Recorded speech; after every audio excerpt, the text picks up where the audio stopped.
ব্যর্থ হলো ইসলামীবাদের সংলাপ। সমঝোতা ছাড়াই পাকিস্তান ছাড়ছেন যুক্তরাষ্ট্রের প্রতিনিধি টিম। টানা 21 ঘন্টার ম্যারাথন বৈঠক। বিশ্ববাসীর নজর ছিল ইসলামীবাদের দিকে, কিন্তু শেষ পর্যন্ত আশার আলো দেখা গেল না। কোনো সমঝোতা ছাড়াই শেষ হলো যুক্তরাষ্ট্র ও ইরানের ঐতিহাসিক শান্তির আলোচনা। হোয়াইট হাউসের পক্ষ থেকে জানানো হয়েছে পাকিস্তান ছাড়ছেন মার্কিন প্রতিনিধি দল। কিন্তু কেন ব্যর্থ হলো এই আলোচনা? রোববার সকালে ইসলামীবাদের সংবাদ সম্মেলনে মার্কিন ভাইস প্রেসিডেন্ট জেডি ভ্যান্সের কণ্ঠে ছিল হতাশার সুর। টানা 21 ঘন্টা আলোচনার পর তিনি বুক ভরা হতাশা নিয়ে বলেন, সমঝোতা হয়নি।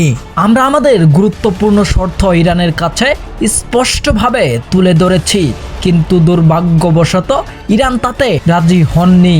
সমঝোতা ছাড়াই আমাদের পাকিস্তান ছাড়তে হচ্ছে, যা নিঃসন্দেহে একটি দুঃসংবাদ। ভ্যান্স আরও জানান, ইরানের পারমাণু সক্ষমতা বর্তমানে অকার্যকর করে দেওয়া হয়েছে, তবে ভবিষ্যতে তারা যেন আর কোনো পারমাণু অস্ত্র তৈরি না করতে পারে সেজন্য একটি দৃঢ় আইন অঙ্গীকার চেয়েছিল ওয়াশিংটন, যা ইরান অস্বীকৃতি জানিয়েছে।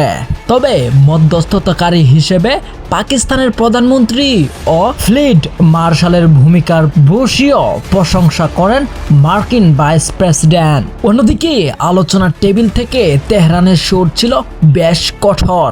সংবাদ সম্মেলনে মার্কিন দাবির কড়া আলোচনা করেছেন ইরানের প্রতিনিধি দল।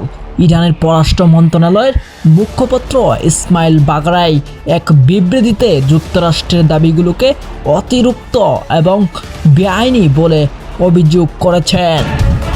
ইসমাইল বাগরাইন আরও বলেন, যুক্তরাষ্ট্র এমন কিছু দাবি করছেন যা ইরানের সার্বভৌমত্বের পরিপন্থী।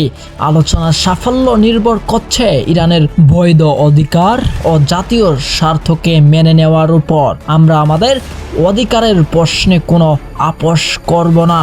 ইরানের প্রতিনিধিদের মতে, যুক্তরাষ্ট্রের আলোচনার নামে মূলত চাপ প্রয়োগের পুরনো কৌশল ব্যবহার করছে, যা বর্তমান পরিস্থিতিতে অগ্রহণযোগ্য। বিবিসির প্রতিবেদন অনুযায়ী এই আলোচনাকে বর্তমান দশকের অন্যতম গুরুত্বপূর্ণ শান্তির উদ্বেগ হিসেবে দেখা হচ্ছিল।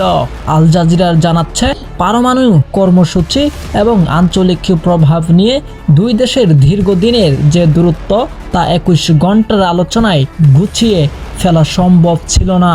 বিশ্লেষকরা বলছেন, ইরান তাদের পারমাণবিক সক্ষমতা সম্পূর্ণ ধ্বংস করার মার্কিন দাবিকে তাদের নিরাপত্তার জন্য হুমকি মনে করছে।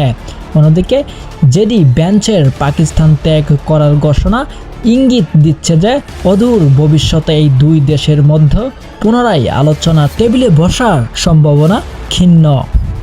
ইসলামীবাদের এই ব্যর্থতা মধ্যপ্রাচ্য এবং বিশ্বের রাজনীতিতে নতুন করে অস্থিরতা তৈরি করবে কিনা এখন সেটার দেখার বিষয়। তবে মধ্যস্থতাকারী হিসেবে পাকিস্তানের এই সক্রিয় আন্তর্জাতিক মহলে প্রশংসা কুড়াচ্ছে।